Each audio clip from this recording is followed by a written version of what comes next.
The public protector's battle to stay in office has taken a different twist. That's after the president's letter asking Advocate Busisiwe Mkhwebane to furnish reasons as to why she should not be suspended.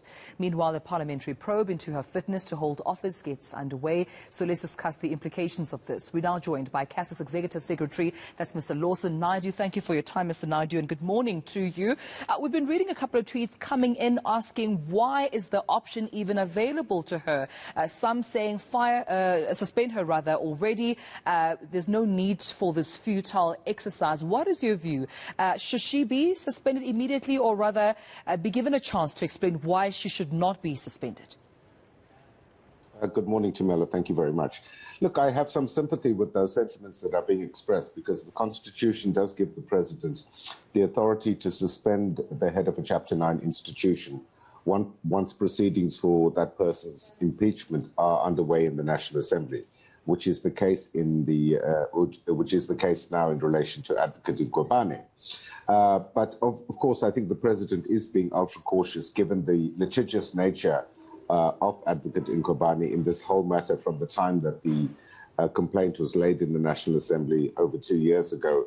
This matter has been dragged through the courts since then, has now been subject to a decision of the Constitutional Court, which effectively says that the parliamentary process can continue.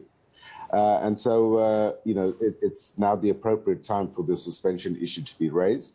And as I say, I think the President is being cautious because he's aware that Advocate Mkhwebane may well litigate if he did not give her the opportunity to provide reasons why she should not be suspended. But having said that, the argument on the other side would be that the President should be able to suspend summarily because Parliament has already found that there is a prima facie case for her to answer. So the reasons that she may prefer shouldn't really influence the President's decision. Yeah. Should we expect some form of accounting, from the public protector through this impeachment process? Because as you mentioned, that process is going ahead. The National Assembly Speaker, Mkhwebane, has, of course, expressed that they will be continuing with the process. Is this the platform for the accountability needed from the public protector? Indeed, this is fundamentally what this process is about. It is about accountability. It's about the accountability of the public protector to the National Assembly, which is provided for in the Constitution. And unfortunately, Advocate Mkhwebane has sought to use legal routes in order to avoid that accountability, and that needs to come to an end. There is a process that is set out in Parliament's rules that has now been endorsed by the courts, including the Constitutional Court, and she must subject herself to those processes and, and defend herself against the allegations that have been leveled against her. And, this evasion of accountability, all that it does is that it brings the office of the public protector into disrepute.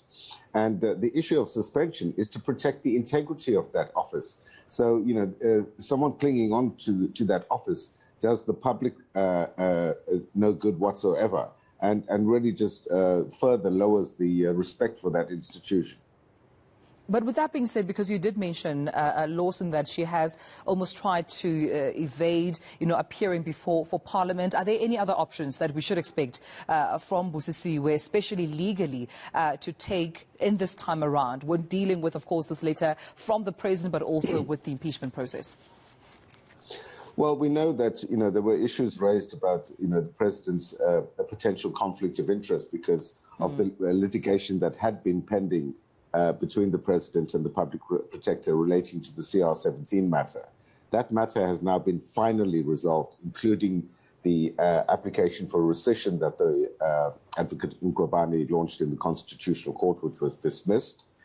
So, that litigation is over and the President is no longer constrained in terms of exercising his authority under the Constitution to suspend her. But despite having said that, I would not be surprised if Advocate Mkhwebane does not launch legal proceedings to challenge this notice of intention to suspend. All right, well, we'll leave it then. I appreciate you speaking to us about this, Lawson. Thank you so much for your time. Lawson Naidoo on, of course, Busisiwe Mkhwebane.